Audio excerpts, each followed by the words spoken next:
우리 한국인의 이 근성을 이야기를 한다면 아마 은근과 끈기다라고 이야기를 할 수가 있습니다. 고려제에 이 작자미상인 이 가실이라고 하는 시조가 있습니다. 가실이 있고 버리고 가실이 있고 날로는 어디 살라 하고 버리고 가실이 있고, 이 시조는 세상사 이 사랑하는 이 임에 대한 정 또 한이 은근과 끈기로 애달프게 가슴 아프게 정절을 지키는 것을 이야기를 하고 있습니다. 돌아가신 분 가운데 자칭 국보 자기는 이로다 라고 하는 국문학자 양주동 박사가 이 가시리에 대해서 이야기하기를, 이 시는 한국 여인의 은근과 끈기라 이렇게 이야기를 합니다. 아마 우리 민족은 어떠한 암울한 상황 속에서도 묵묵히 참고 견디는 지구력을 가지고 있다라고 하는 것입니다. 그래서 이 반만년 역사의 이 수많은 이 소용돌이 속에서도 이런 민들레 꽃처럼 은근과 끈기로 다시 피어올라 오늘의 대한민국을 이루어내었다라고 하는 것입니다. 그래서 한국은 세계의 열강 속에 무차별 공격 속에서도 오히려 이 한국은 경제 강국이 되어버렸습니다. 경제 쓰나미 같은 난파에서도 우리나라는 여간에서 흔들리지 아니하고 버텨나가는 용기가 있다라고 하는 것입니다. 오늘 우리는 인생의 이 노도 강풍에서도, 특히 지금 이 코로나 바이러스의 공포 가운데서도 흔들리지 아니하는 용기가 필요하다라고 하는 것입니다. 마찬가지로 우리는 주님에 대한 우리들의 신앙생활에서 이러한 이 절개를 가지고 은근과 끈기로 살았으면 좋겠다라고 하는 거예요. 어느 날 이 뜻밖의 이 시련이나 위기가 찾아오게 되어지면 사람들은 이 세 가지의 유형으로 반응을 한다고 합니다. 첫째는 체념형입니다. 이것은 역경을 만나면 쉽게 주저앉는다라고 하는 것입니다. 그리고는 인생을 비관적으로 염세적으로 살아가는 부류를 이야기를 합니다. 둘째는 도피형입니다. 이것은 일단 위기만 벗어나면 보자라고 하는 생각으로 소극적으로 살아가는 것을 이야기를 합니다. 셋째는 극복형입니다. 이들의 생각은 오히려 창조적이고 진취적이다라고 이야기를 할 수가 있습니다. 그래서 이들은 오히려 이 진주처럼 보석 인생을 살아가는 삶을 살아간다라고 하는 겁니다. 모래가 속살을 파고드는 이 흑도가 이 진통을 참고 견딤으로 인해서 진주의 아름다운 보석이 되듯이 시련을 극복하여 살아간다라고 하는 것을 이야기를 합니다. 그러므로 이 사람의 이 정신 건강에 있어서 중요한 요소가 뭐냐 얘기를 했을 때 역경의 지수다 이렇게 얘기를 합니다. 우리에게는 이미 이 IQ가 있습니다. 또 EQ가 있습니다. 근데 여기에 못지않게 큰 비중이 되어지는 것이 뭐냐? 바로 AQ라고 하는 것입니다. 이것을 바로 역경지수라 이렇게 이야기를 합니다. 이처럼 오늘 우리도 승리자의 정상에 무뚝을 서려고 한다면 인생의 어떤 난파에서도 흔들리지 아니하는 용기가 필요하다라고 하는 것입니다. 저는 그 대표적인 인물로 오늘 여러분에게 사도 바울을 이야기를 하고 싶습니다. 바울은 성경 말씀 보면 그처럼 거센 풍랑과 난파 속에서도 마음의 평정을 잃지 않았다라고 하는 겁니다. 그는 결코 그 상황에서도 당황하지를 않았다라고 하는 겁니다.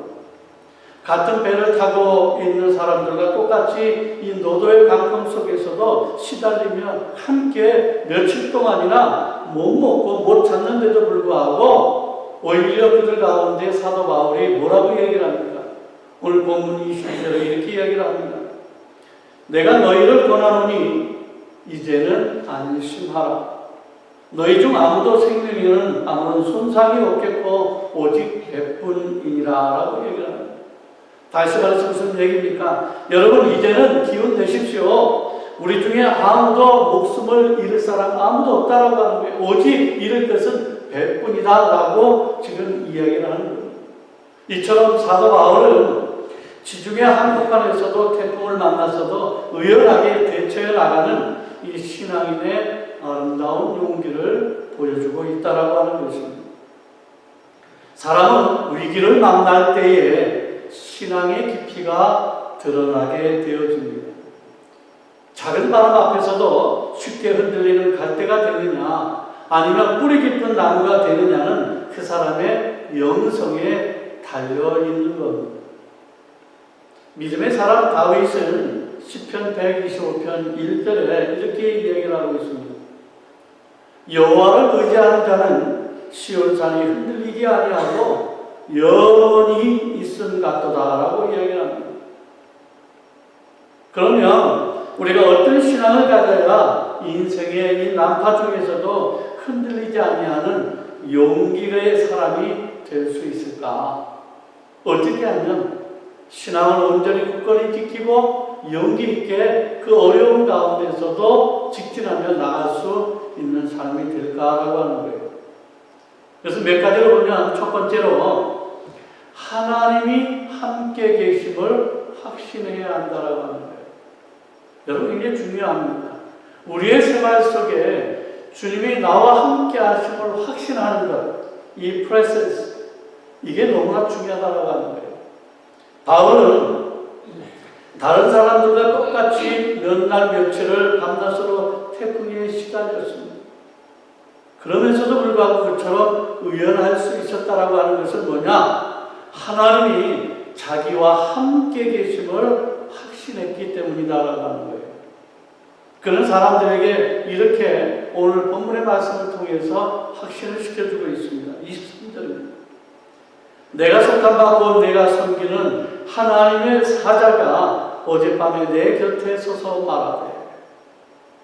무슨 말입니까? 어젯밤 나의 하나님, 곧 내가 섬기는 하나님의 천사가 내 곁에 서서 이렇게 말씀하셨습니다라고 이야기하고 있는 겁니다. 하나님이 나와 함께 하셨다라고 하는 거예요. 내가 이 어려운 가운데서도 나를 떠나지 아니하시고 나와 함께 계셨다고 이야기를 하고 있는 겁니다. 여러분, 신앙인과 비신앙인의 차이가 어디냐? 바로 여기에 있는 겁니다. 인생의 이 위기 상황에서 하나님을 바로 볼 수 있느냐, 못 보느냐라고 하는 겁니다. 사도 바울은 칠흑같이 어두운 지중해 한복판에서도 자기 곁에 서서 함께 하시는 하나님을 보았기 때문에 용감할 수 있었다라고 하는 겁니다. 하나님이 함께 하십니다. 여러분, 정말로 우리는 이 어두운 가운데서도 우리가 헤맬 때에도 이 주님이 함께 하심을 확신하시길 바랍니다. 믿으시길 바랍니다.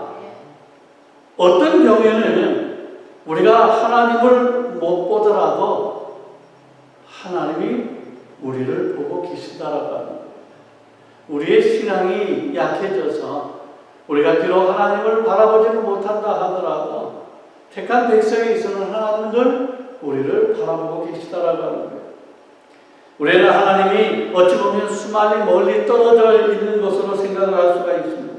그러나 하나님은 분명한 것은 우리의 바로 곁에 있어서 우리를 돌보고 계시면서 우리와 항상 함께 계시다라고 하는 것입니다. 히브리서 13장 5절에 뭐라고 말씀합니까? 내가 결코 너희를 버리지 아니하고 너희를 떠나지 아니하리라 하셨느니라. 예수님이 세상 끝날까지 우리와 항상 함께 계심을 믿는 자에게 있어서는 절대로 흔들리지 아니하는 용기를 가지고 살아갈 수 있다라고 하는 것입니다. 우리가 이 가게 도너츠 가게 있잖아요. 도너츠 가게인데 유명한 도너츠 가게를 한 군데 이야기를 한다면 아마 던킨 도나츠를 이야기를 할 겁니다. 저도 매우 좋아하는데 여기의 창업자는 이 빌 로젠버그라고 하는 사람입니다. 이 사람은 이 가난과 역경을 딛고 일어선 인물로 이야기를 합니다. 그가 72세 때의 이 생일 파티 때에 어떤 기자가 이런 질문을 했습니다. 당신의 성공 비결은 무엇입니까? 라고 하는 겁니다. 당신은 어떻게 성공할 수 있습니까? 그래서 여기에 이 빌 로젠버그는 이런 감동적인 대답을 합니다. 나는 몹시 어둡고 무서웠던 어린 시절을 보냈습니다.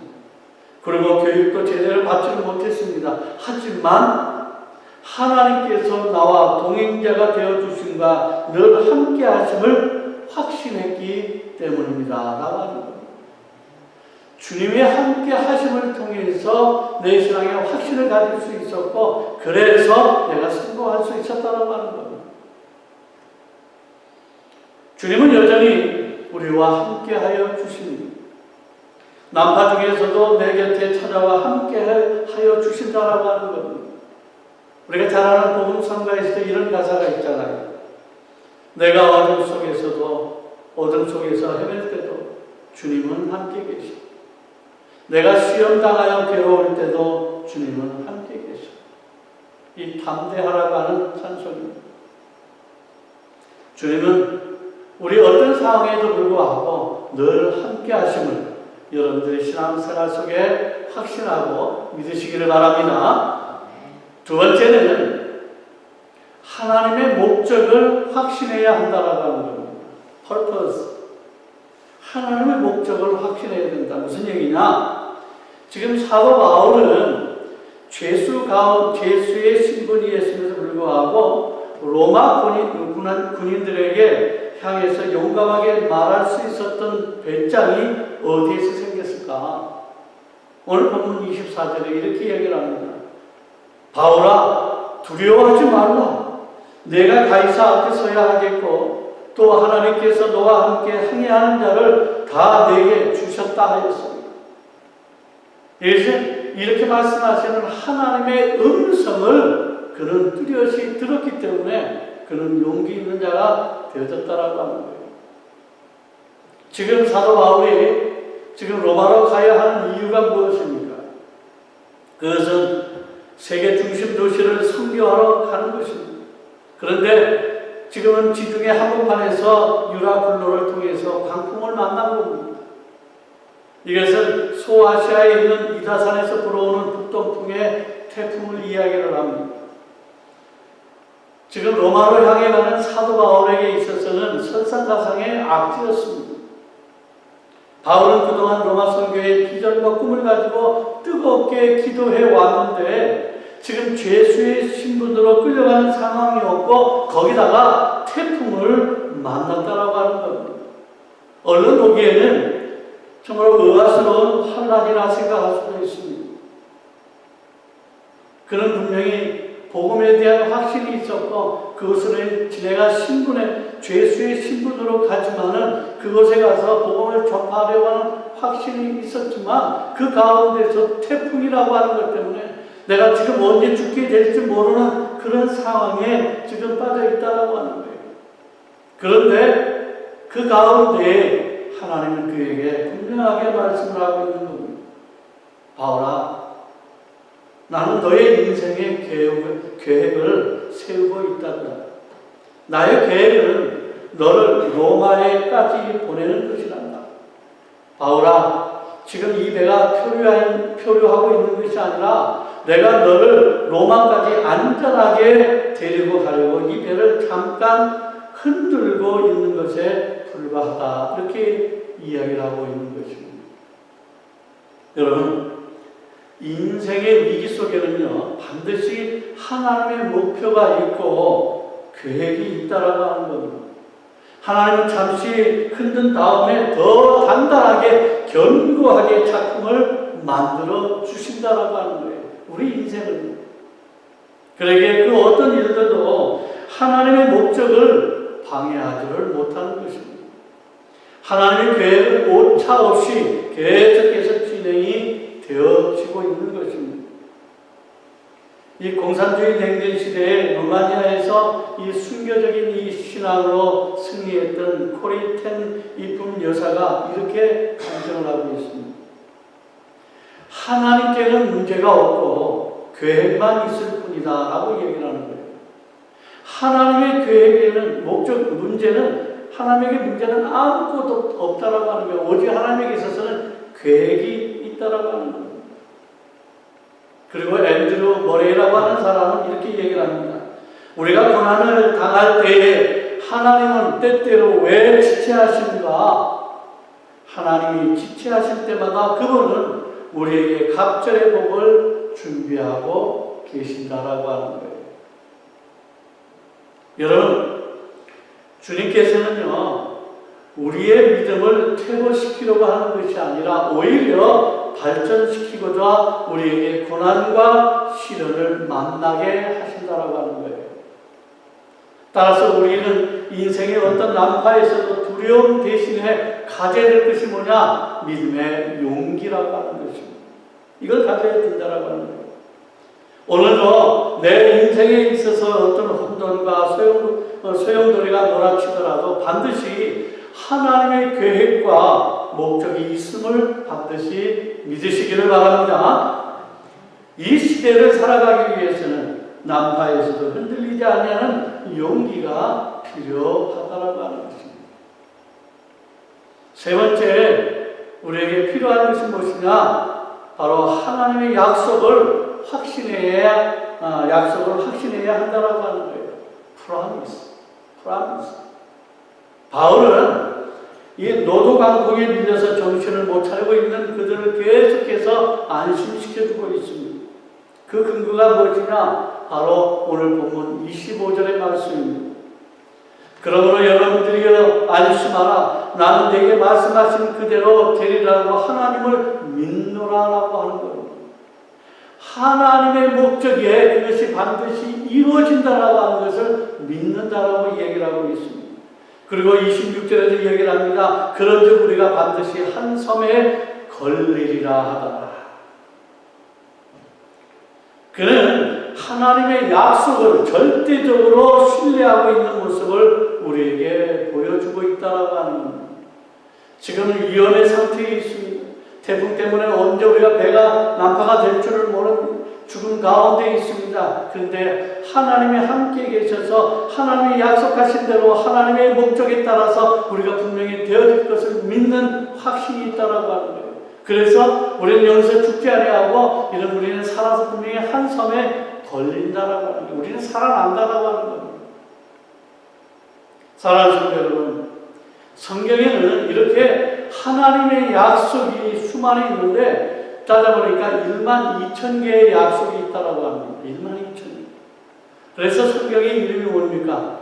구약, 신약이라고 하는 겁니다. 구약에 있어서 예전에 그 약속이 있고 신약에 있어서 약속이 있는 겁니다. 인간을 위한 하나님의 계약서, 약속 이행 보증서라고 하는 것입니다. 하나님의 약속은 반드시 이루어 주심을 믿으시기를 바랍니다.